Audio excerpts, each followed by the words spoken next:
एक बार भगवान शिव अपनी पत्नी को लेकर के कथा सुनवाने गए, और वहां जब कथा सुनने गई तो शंकर जी ने तो कथा सुनी अगस्त जी के पास, पर माता सती ने कथा नहीं सुनी, तो उन्हें भगवान राम पर संदेह हो गया।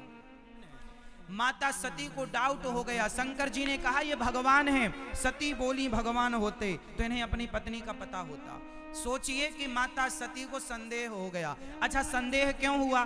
क्योंकि सती माँ ने कथा सुनी नहीं थी।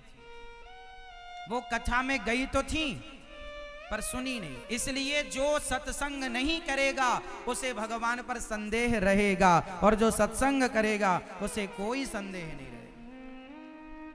संशयात्मा विनश्यति, और संशय रहा भगवान पर तो विनाश होगा। इसलिए माता सती को संदेह हो गया। शंकर जी ने बहुत समझाया, मैया बहुत समझाया, अरे मान जाओ देवी, ये भगवान लीला कर रहे हैं। सती नहीं मानी। सती बोली अच्छा मैं परीक्षा लूंगी।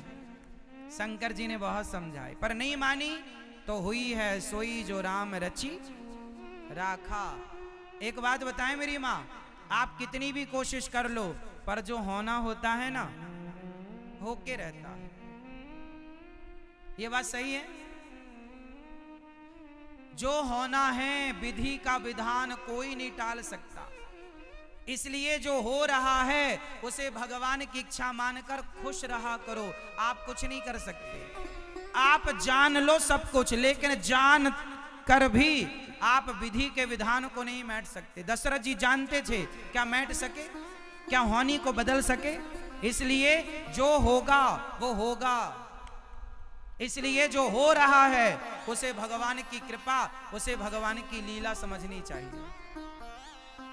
यदि हम बड़े दुखी हैं तो ये भी गोविंद की लीला है, और हम बड़े सुखी हैं ये भी गोविंद की लीला है। उस लीला में आप आनंदित रहो कि प्रभु आपकी यही मर्जी है। तो माता सती मोहित हो गई और राम जी की परीक्षा लेने गई, तो माता सती ने सीता का रूप बनाया। माता सती ने किसका रूप बनाया? माता सीता का। और राम जी के आगे जाकर खड़ी हो गई, प्रभु में आ गई। राम जी ने पहचान लिया, प्रणाम किया, हे माँ आपको प्रणाम, भोलेनाथ कहाँ हैं? अब तो माता जी के पसीने छूट गए। इन्होंने तो पहचान लिया। प्रभु आपने पहचाना कैसे? मैं तो सीता बनकर खड़ी थी। राम जी बोले मेरी सीता मेरे पीछे खड़ी होती है। प्लास्टिक सर्जरी करा के स्वरूप तो बदला जा सकता है, स्वभाव नहीं बदला जा सकता। मेरी सीता वो है जो सदा मेरे पीछे खड़ी होती है। आप आगे खड़ी हैं, आप मेरी माँ हो सकती हैं, मेरी पत्नी नहीं। चरणों में गिर पड़े। अब जहां देखती माता सती वहीं वहीं राम जी का दर्शन होता। अच्छा, माता सती ने जिद कर ली कि ये भगवान नहीं। फिर राम जी ने अपना भगवान का भगवत स्वरूप दिखाया, जहां देखें वहां भगवान। तो माता सती ने आंखें बंद कर ली।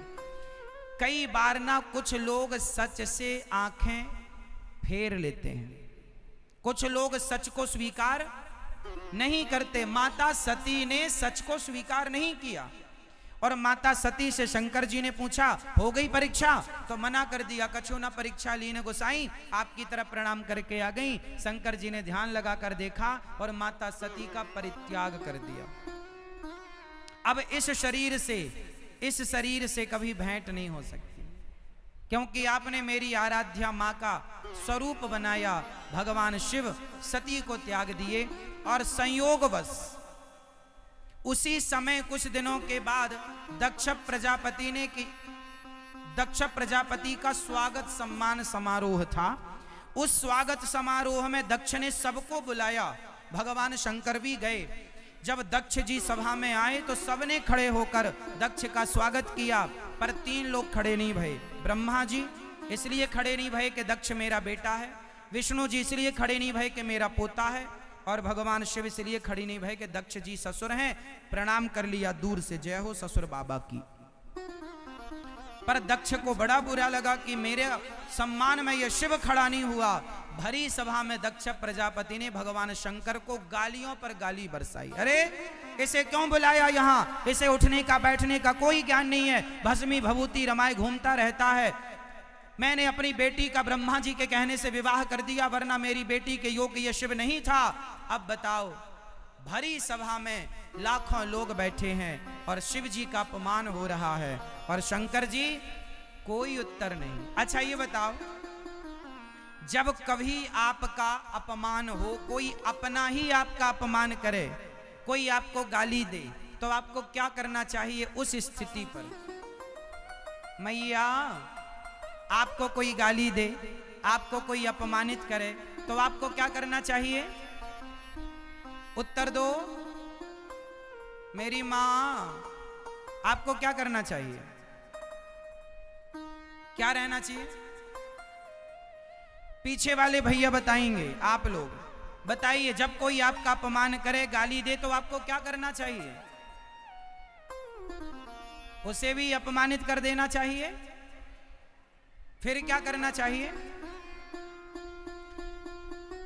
आज मैं आप लोगों को एक उपाय बताऊंगा जिससे आपके घर में कभी झगड़ा नहीं होगा। मैं एक सास तुम्हारी गाली दे, तुम्हें 2-4 थप्पड़ मारे, मारने दो, गाली देने दो, फिर भी तुम सास की सेवा करना, सास आपके जीवन में आनंद की बौछार हो जाएगी। थोड़ा टाइम लगता है, पर सब्र रखिए, सब्र का फल मीठा। उत्तर ना दीजिए, अपनों से कोई लड़ाई ना कीजिए। आतंकवादी हो तो लड़ो, तुम्हारा पड़ोसी कुछ कहे तो लड़ो, कोई दिक्कत नहीं है, पर अपनों से क्या लड़ाई करना? तुम्हारा पड़ोसी 3-5 करे तो 4 जूता जमा, कोई दिक्कत नहीं,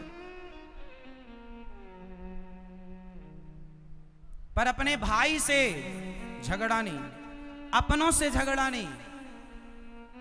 बोलो हाँ।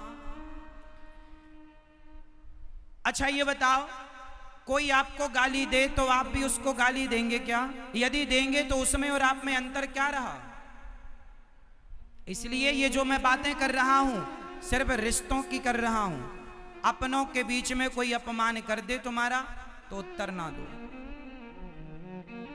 और मैं तो ये भी कहूंगा कि उत्तर देने से लाभ क्या? कई बार आप लोग सड़क में चलते हैं, कोई गाड़ी से जरा सा धक्का लग गया तो सामने वाला लड़ने लग जाता है, तो कितनों से लड़ोगे?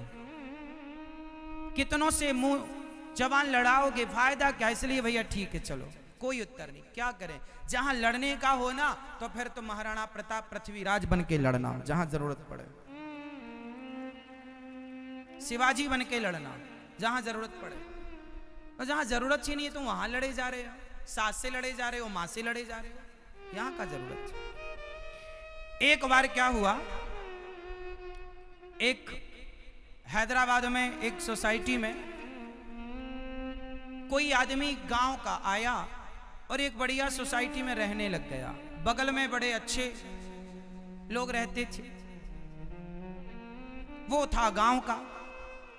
अब वो शहर का आदमी था पड़ोसी और गांव का आदमी था पड़ोसी।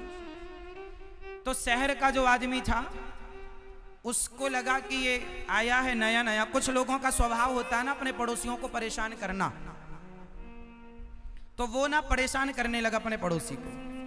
तो वो अपने घर में झाड़ू लगाए और सारा कचरा ले जाके पड़ोसी के घर में डाल दिया।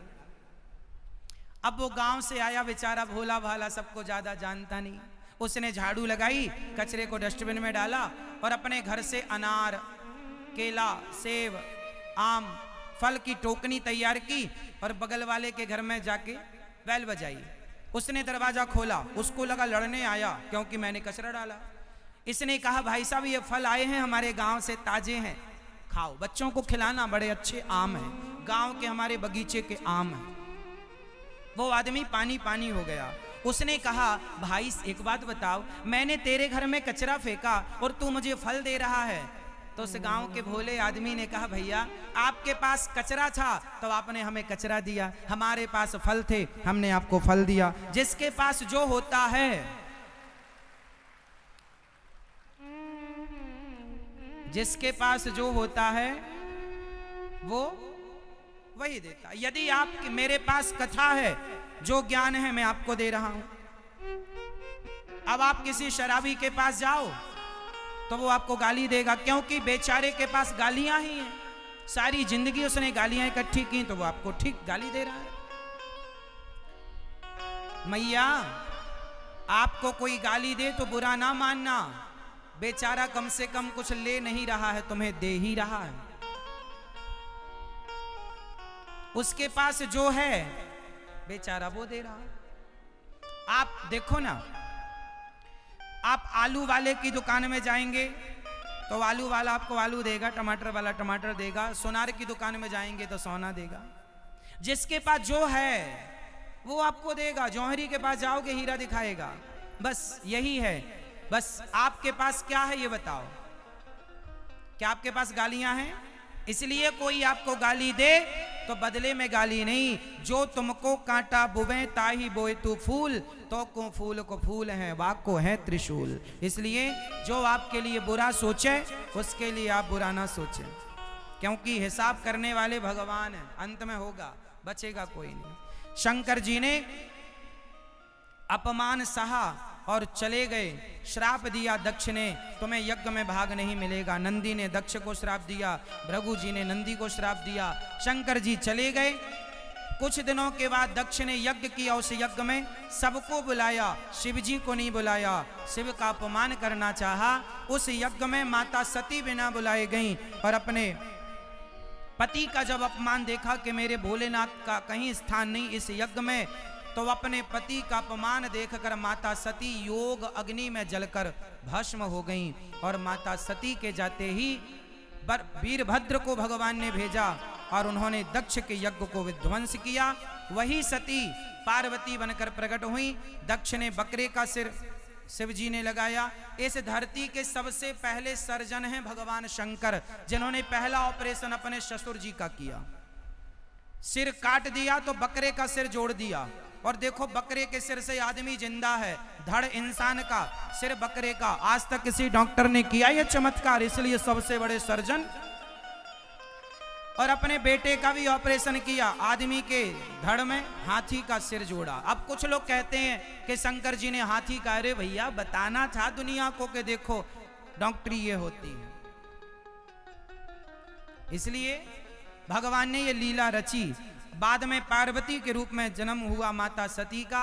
भगवान माता सती के जलते शरीर को लेकर दौड़े, जहां जहां अंग गिरा वह एक एक शक्तिपीठ बनती चली गई।